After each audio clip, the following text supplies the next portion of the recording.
Nazi işgali altındaki Avrupa'nın gölgesinde Treblinka'da titizlikle düzenlenmiş bir ölüm sistemi ortaya çıktı.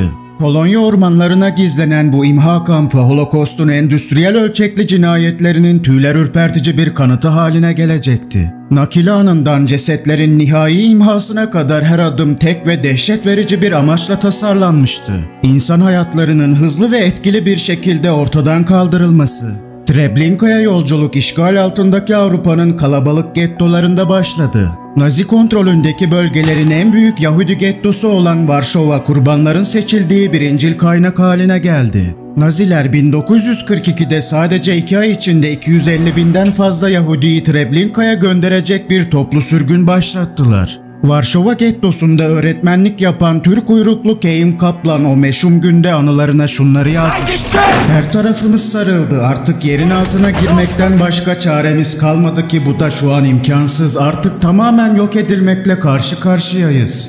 Toplu nakli kolaylaştırmak için profesyonelce düzenlenmiş bir aldatma ağı kullanıldı. Kurbanlara doğuya yerleştirilecekleri söyleniyordu ancak bu direnişi en aza indirmek için tasarlanmış acımasız bir yalandı. Varşova'da bulunan Umschlagplatz toplanma alanındaki tabelalarda doğuya yeniden yerleştirme ve barış yazıyordu. Hatta kurbanlar ölümcül yolculuklarından önce son bir aşağılanma olarak kendi tren biletlerinin parasını ödemek zorunda bırakıldılar.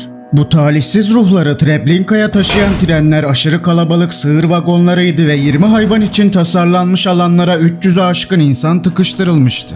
Bu insanların birçoğu yolculuk sırasında boğulma, susuzluk ya da çaresizlikten öldü. Trenler nihayet Treblinka'da gıcırdayarak durduğunda hayatta kalanlar hesaplanmış bir kaos dünyasına çıktılar. SS muhafızı Kurt Hubert Franz tarafından bestelenen alaycı bir marş olan meşhur Treblinka şarkısı yeni gelenler ölüme götürülürken çalınıyordu. Marşın sözleri şu şekildeydi: "Bizler sadece komutanımızın sözünü biliriz, biz sadece itaat ve görev biliriz, hizmet etmek ve hizmet etmeye devam etmek isteriz. Bize birazcık şans yeterli şu lanetli kavmi bitirene kadar." Kurbanlar trenlerden inip platformlara doğru tökezleyerek çıktıklarında karşılarında SS subaylarını ve Ukraynalı Nazi muhafızları buluyorlardı. Bu subayların ve muhafızların çoğu işledikleri vahşetlere karşı duyularını köreltmek için fil gibi içip sürekli sarhoş geziyorlardı. Kurbanlar ilk olarak tüm eşyalarını teslim etmeye zorlanıyorlardı ve duştan sonra eşyalarının geri iade edileceği söylenerek kandırılıyorlardı.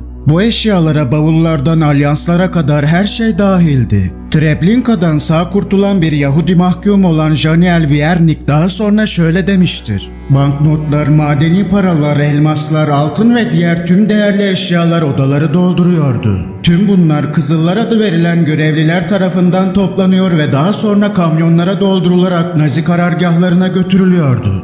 Naziler alaycı bir şekilde Sahra Hastanesi için ayrı bir alan bile kurmuşlardı. Tedavi için buraya gelen yaşlı ya da güçsüz insanlar doğrudan kurşuna dizilmek için götürülüyor, cesetleri ise sürekli yanan çukurlara atılıyordu. Bu insanlıktan çıkarma sürecinin bir sonraki aşaması temizlikti. Kurbanlara yeniden yerleştirilmeden önce hijyen amacıyla duş almaları gerektiği söylenirdi. Başlangıçta her biri 16 metrekare boyutlarında ve tek seferde 200-300 kişiyi öldürebilecek kapasitede 3 gaz odası vardı. Ancak bunlar planlanan katliam ölçeği için yetersiz kaldı. 1942 yılında gaz odalarının inşasında deneyimli bir SS subayı olan Erin Lambert'in yönetiminde 10 adet daha büyük gaz odası inşa edildi. Her yeni oda 400 kişi alabiliyordu ve kampın toplu katliam kabiliyetini önemli ölçüde artırıyordu. Öldürme yöntemi de sürekli evrim geçiriyordu.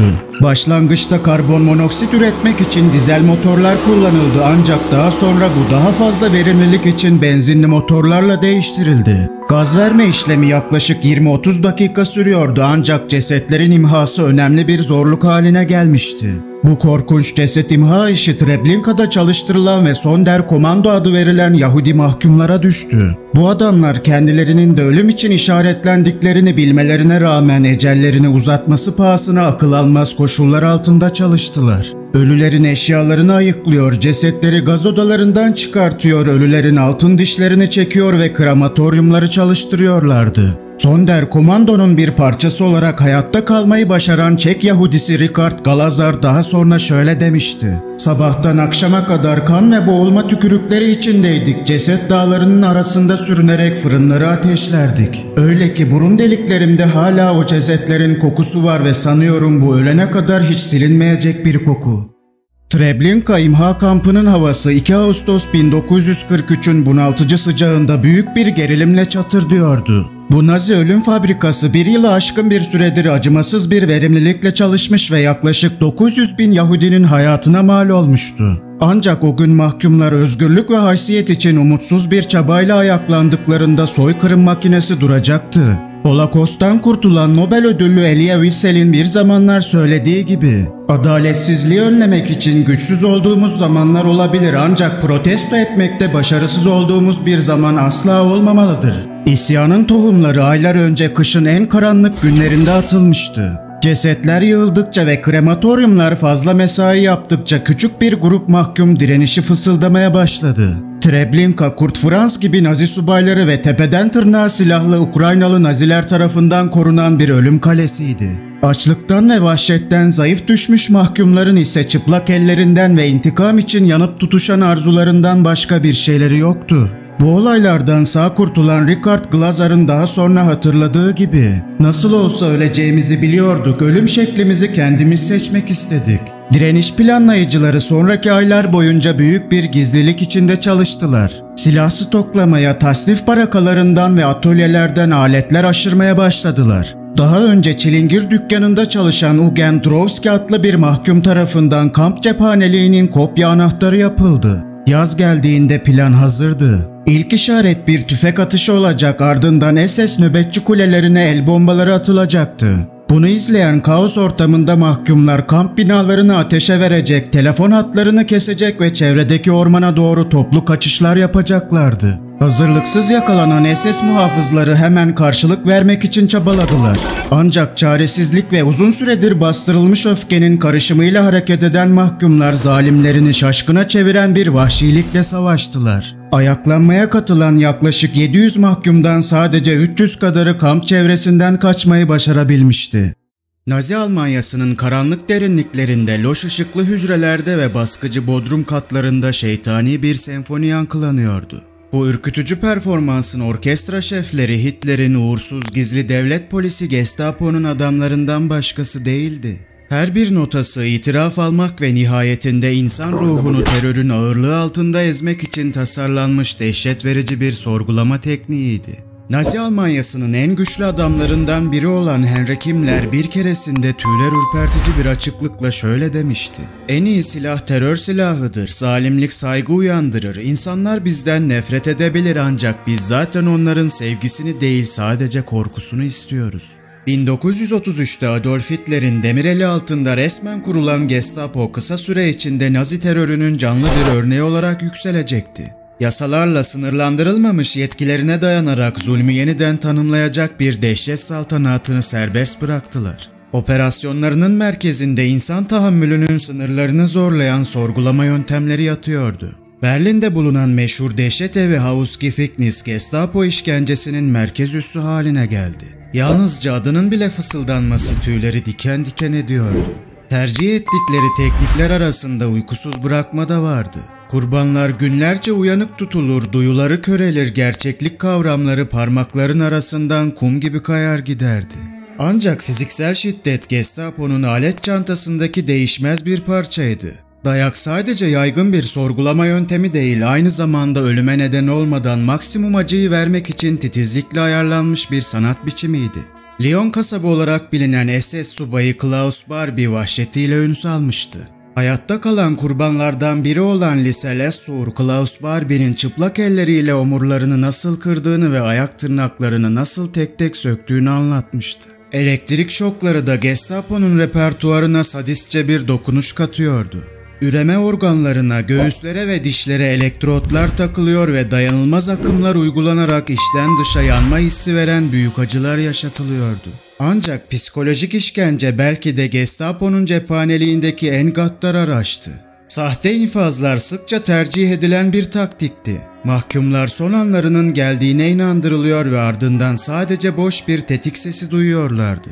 Gestapo'nun yöntemleri fizikselin ötesine geçerek son derece psikolojik bir hal almıştı. Duyusal yoksunluk ve tecrit en sofistike araçları arasındaydı. Mahkumlar zifiri karanlıkta tutuluyor ya da kör edici ışıklara maruz kalıyor ve uzun süreler boyunca tüm insani temaslardan mahrum bırakılıyorlardı. Varşova'nın Gestapo karargahında bulunan ve tramvay olarak bilinen hücreler o kadar küçüktü ki mahkumlar ne dik durabiliyor ne de uzanabiliyorlardı. Soykırımın karanlık makineleri şeytani bir hassasiyetle çalışarak insanlık tarihinde üzücü bir sayfa açmıştır. Dünya Savaşı sırasında Nazi hapishanelerinde gerçekleştirilen sistematik toplu katliamlar kadar grotesk ve tüyler ürpertici çok az olay vardır. Bu endüstriyel ölçekli vahşetin merkezinde insan zulmünün acımasız anıtları olan gaz odaları yer alıyordu.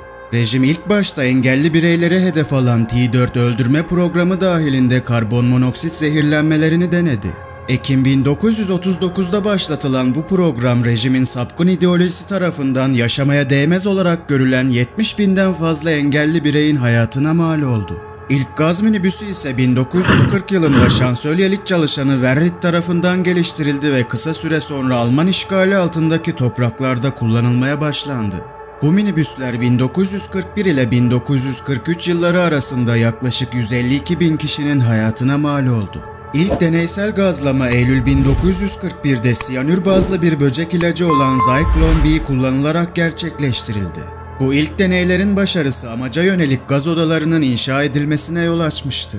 1942 yılına gelindiğinde Birkenau yakınlarında bulunan 2 çiftlik evi gaz odalarına dönüştürüldü. Bunlardan ilki olan Burker 1 Mart 1942'de faaliyete geçti ve toplamda 800 kişiyi alabilecek kapasiteye sahipti. Bunker 2 ise daha büyüktü ve tek seferde 1200 kurban alabilen kapasitesiyle Haziran 1942'de faaliyete geçti.